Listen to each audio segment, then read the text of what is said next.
మీరు ఎప్పుడైనా ఆవిర్భావలింగం చూడాలంటే మీరు శ్రీకాళహస్తి దేవాలయంలో కనపడుతుంది, ఎందుకంటే తరచుగా వెడతారు కదా అందరూ, అందుకని నేను అది మనవి చేస్తున్నాను.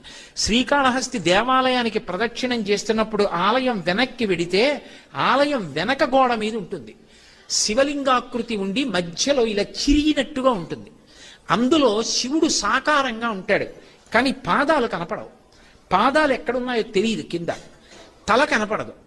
ఇక్కడి నుంచి ఈ పాదాల మంజీరం వరకు మాత్రం కనపడుతుంది.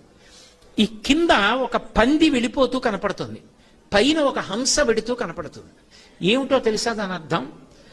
శివలింగం ఎక్కడ వరకు కింద వరకు వ్యాప్తి చెందింది తెలియదు, పైన ఎక్కడ వరకు ఉంది తెలియదు. అది వెతకడానికే బ్రహ్మ విష్ణువులు ఇద్దరూ ఒకానొకప్పుడు హంస రూపాన్ని వరాహ రూపాన్ని పొంది ప్రయత్నించి మేము కనుక్కోలేకపోయాము అన్నారు. అంటే